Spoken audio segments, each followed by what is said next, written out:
Why is the embarrassing option always the one that gets the most votes here? Here we go again. I have talked a little bit about my fictional crushes on the internet before. GLaDOS, Peridot, Undyne. Amelia is my wife. Perfume of... I like the way that she holds a pen in this one image. Bill Cipher. I had a crush on Bill Cipher when I was 13 to 14 years old, and that was also when I was introduced to reader insert fanfiction. For the 3 people watching this video who do not know what a reader insert fanfiction is, it's a fanfiction in which the reader is usually the main character, so it's like a dating simulator visual novel game, except that you have 0 control of what's going to happen to you. And there was a lot of people having a crush on Bill Cipher and so much reader insert fanfiction. It's hard to take anything in this fic super seriously because of how batshit crazy it is, but just so you know, this is a content warning. Bill Cipher isn't very nice in this fic, and there is a point in which him and the reader get into an argument and he almost kills her and then threatens her friend to get her to move back in with him. So like, just in case anyone is super sensitive to things like that, I'm telling you right now that that's a thing that happens and the reader is just kinda okay with that, I guess. The reader is okay with a lot of things that the reader should not be okay with, but yeah. Without further ado, let me explain the plot. The story begins with the reader starting 8th grade. 8th grade, here we go. Oh no! She meets up with her friends and is just about to enter the school building when some men dressed in black swarm the school grounds looking for the reader. But all of a sudden, a car drove in front of you. Or the car didn't drive, it was the person beside of it. Thanks for clarifying. You have to come with us. You gasped shortly. But when they try approaching her, they suddenly flash with blue light and pass out. They think that the reader is attacking them, so they attack her back and shoot her in the neck. Then you heard a sound of gun and felt pain in your neck. You pressed your hand against the spot and heard your friends screaming. They shot you in the neck! I think the implication is that it isn't a bullet, but a sedative of some sort, after which the reader faints and is taken away by the men, who are referred to as agents from this point forward. Cool, we are at the first chapter and we have already been kidnapped by the FBI. The fic then briefly switches into Bill Cipher's point of view, revealing that he was watching this all go down and that he was the one attacking the agents, although he was unsuccessful in protecting the reader, obviously. But why did Bill Cipher want to protect the reader? Find out in the next chapter of With the Exact Same Blood Reader x Bill Cipher fanfiction by Northflower. You woke up. Brightler 8 was pointing at you. Didn't want to... What? You woke up. Brightler 8 was pointing at you, didn't want to open your eyes, get dragged away from the darkness. It felt like home!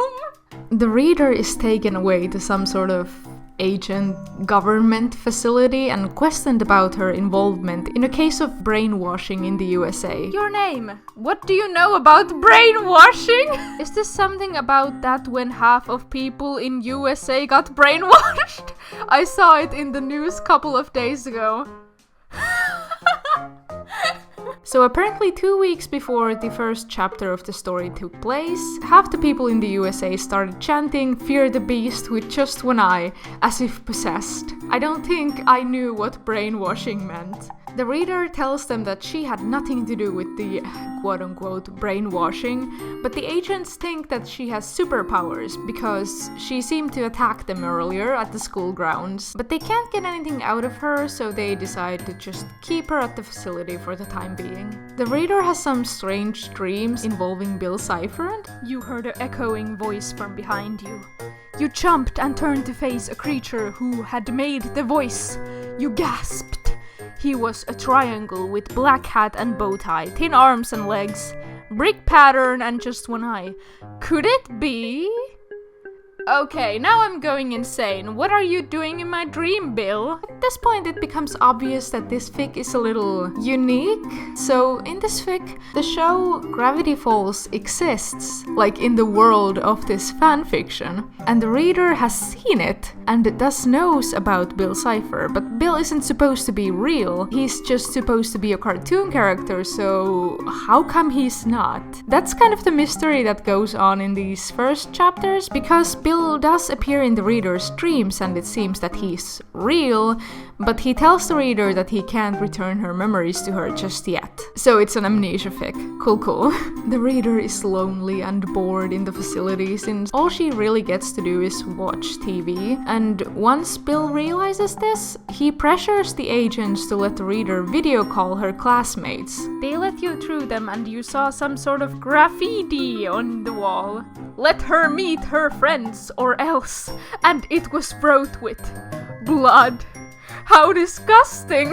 So in this world, Bill obviously has power in the real world and not just in people's dreams. Soon after, Bill breaks the reader out of the facility and teleports her back home. But she is all over the news now and is really scared, so she runs out into the woods and there's like this kind of soft scene in which the reader cries about her life and reputation being ruined, and Bill just sort of lets her cry on his two-dimensional shoulder. Bill wrapped his long black arm around you and landed on the ground, sitting now next to you. Is there anything I can do for you? He whispered after a long silence. No, my life is ruined and will not get better, you sniffed. And then the reader decides to go back to school the next day, like nothing happened. What a smart girl. But when she goes to school, the news have spread about her, obviously, so now most everyone is kind of afraid of her, and a classmate even goes as far as trying to stab her with scissors. You turned around and saw the same boy collapsing to the floor again, scissors in his hand. You gasped. Did he try to hit you?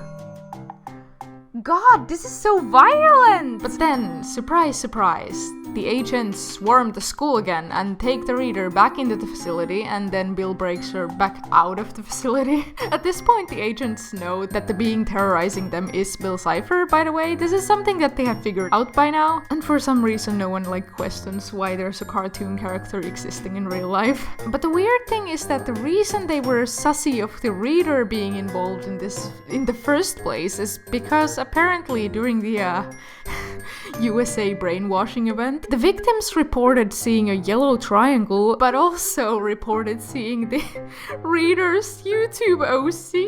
Suddenly, the wall in front of you turned to a screen. You saw your YouTube or any other website profile picture, what? We found this picture from the internet and showed this to them. And guess what they said? They said that this was the creature they had seen. They saw baby North's persona and were able to describe it in enough detail that the agents went onto the internet and found who had a persona that looked like that, and then went to arrest the person with the persona. Oh god. This fic is great, you guys. Good luck getting immersed into this if you don't have a YouTube persona. Now, you might be asking, why were the brainwashing victims seeing the reader's persona? Well, at this point in the story, Bill decides to give the reader back her memories. It is implied that he was the one who took them away, so that the agents who had kind of been able to identify the reader wouldn't be able to get any information out of her. So it turns out that a few weeks before the first chapter of this story, the reader had been doing some weird experiments. Like she has somehow obtained a book with instructions on how to create beings, and she's using it because she's just really bored with her current life. Just for funsies. It's not explained how she obtained the book. She just found it, I guess. Sure. She mixes together some stuff as usual, but this time she accidentally gets some of her own blood into the mix, and that's what causes it to work. And because I think she was thinking about Bill Cipher at the moment, as you do, this caused her to spawn Bill Cipher. So this is the explanation of how Bill Cipher is existing in this world. So then Bill is like, come on, let's rule the world together. And the reader's like, sure, sounds fun. I can end horrible things like war and Wheat farming! You wondered if you could really make people stop doing all those ridiculous things, like farming wheat and stuff. Ah yes, the two most horrible things in the world. So their grand plan is that they'll first strike fear into people's souls by possessing some of them, and after that the people will just submit to Bill's will and then he'll rule over the world. It is not clear why the reader even needs to participate in this plan, but I guess it's because they're bound by blood that Bill wants her to come along or something. Bill turns the reader into an alternative form of her choice to protect her from identification. She picks the persona, which ends up not working, so then Bill wipes the reader's memory to protect her. Now that the reader has her memory back, Bill wants to see through the plan of world domination that the two of them had. The reader is a little hesitant, as she should be, but once Bill promises that he won't use the world domination thingy for evil, she agrees, and then they take over the White House, just like that. It's not explained. And they broadcast that, hey, yeah, by the way, we're taking over the world, so like, submit. Oh, and Bill Cipher like insinuates that the reader is more beautiful as a furry. I don't even know what to make of that. Bill Cipher is a furry, and Baby Nord's hatred for human Bill Cipher is seeping through the text, with both Bill and the reader insulting Bill's human form at every chance. And who is my assistant? She is awesome, your name, last name, helping me all the time. Actually, without her, I didn't even exist. Bill, that sounds stupid, you yelled. You can't stop me, he giggled. Oh yes, I can. Then you started tickling him with your tiny paws, Hansother. Ah ha ha ha! Stop! Bill raged and turned into his triangle form. Stupid human body. Never using that again. This is really passive-aggressive. So then they just kind of abandon the White House and Bill creates a floating house for the two of them to live in. At this point you might be like, so are they like a couple now? No? This fic is really weird with like the romance thing, because the reader constantly makes these really disgusted comments about how she would not want people to think that Bill was her boyfriend, and while the two seem to have caught some feelings for each other and there's like some teasing going on, I guess, it's not exactly made clear at any point. But yeah, right now they're just this random kid and a triangle demon living in a floating house while supposedly ruling the world or something. But Bill has secretly been torturing people ever since he got to dominate the world, which the reader finds out about, so Bill erases her memory about this, but he messes it up somehow, which causes the reader to become really sick, and after she figures out that Bill tried erasing her memory about the fact that he had been breaking his promise and torturing people, she gets really angry and yells at him and says that she's going to leave, at which point things like escalate.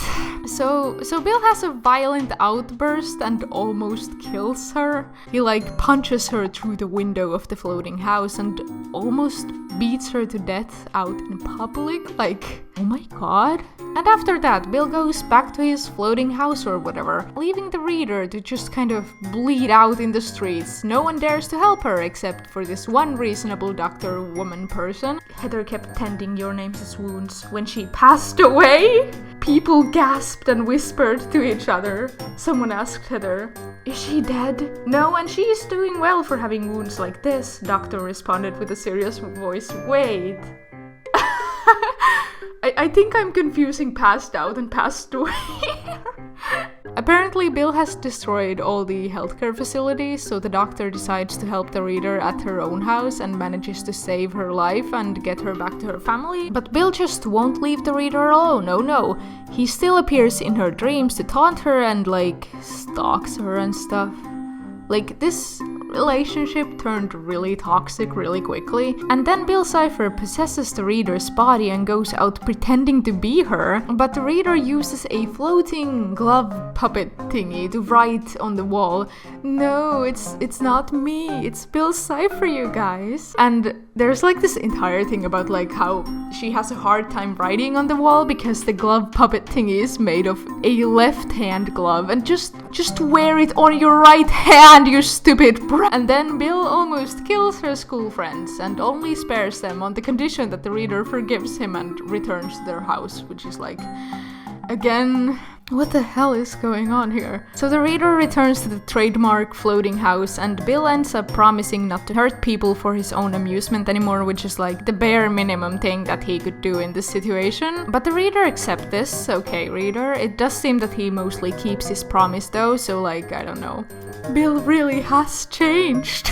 The reader eventually asks to go visit her family, which Bill agrees to, but on the condition that they go together. The reader's family is, unsurprisingly, not too thrilled to see Bill again. Oh yeah, so at some point Bill also tortured some of the reader's family. Cool stuff. So they beat him up, and he just like, I don't know, he allows it because he promised not to hurt them, and then the reader is like, no, stop, he is not a monster, he has been so nice to me, he even gave me tomato soup once, and then they kiss. Oh yeah, Bill is in his human form so that he doesn't freak out the family. Otherwise, this would be kind of weird. I mean, it's weird regardless, but yeah. So that happens, they kiss, and then they teleport away before anyone can judge them. So they keep living in the floating house. At one point, Bill goes grocery shopping, I'm not kidding, and while he is gone, someone starts shooting at the house from a plane, which causes it to flip upside down, and the reader gets buried under furniture. Bill comes back just in time to save her, but she is badly injured and needs medical aid, so he takes her back to the same doctor who helped her before, because remember, Bill destroyed all the hospitals. Bill also like casually kills a lot of people, but it's glossed over. I don't know if the reader forgot about the whole no torturing people thing. I guess killing people in your way isn't really torture. The reader is like, I can excuse killing people, but I draw the line at torture. You can excuse killing people, reader? You can excuse killing people? After the reader is all better, they decide to go have a picnic together, but while they're there, they get attacked by the agents again. This time, they have manufactured some sort of a weapon that works against Bill, and Bill Cipher explodes. Bill was gone. He was no more existing. And the reader is like, At this point, it seems that the world remembers that the reader is like a child, because they start treating her like one. So they just kinda make sure that she's okay and let her go home, and she becomes depressed because Bill is dead, and she doesn't dare to go outside anymore because she thinks everyone must now hate her, which is a reasonable assumption to make. But then one day she's going through her email, and she has gotten a lot of anonymous hate there, but one message stands out. Dearest Your Name, you need to move on. It's not like I'm gone forever anyways. I can still see your every action. I can even see you when you're taking a shower. You can't maybe see me yet. But I hate seeing you like that, so please, go outside and make some new friends. Friends are useful. And by the way, brush your hair. You look terrible. So the reader makes an effort to go out and socialize and reconnect with her friends. And Bill never comes back, but it seems that the reader doesn't need him. She doesn't need to rule over the world. All she ever needed was a little bit of forgiveness and support. And she's happy. Why am I getting kind of emotional over my own fanfiction? I am so glad that I was able to still find this fanfic, because it took me a bit to find it, and it's really crazy reading something that you wrote 6 years ago, when you were a different person. When I wrote this, I had been studying English for 5 years, and that kind of shows. But I am still so glad that I wrote this thing and that I preserved it on the internet so that I could now return to read it. There's an author's note at the end of the fic that reads, "It's okay if you hate the ending. I have read a few stories that had terrible endings, in my opinion, and they just made me feel disappointed as hell.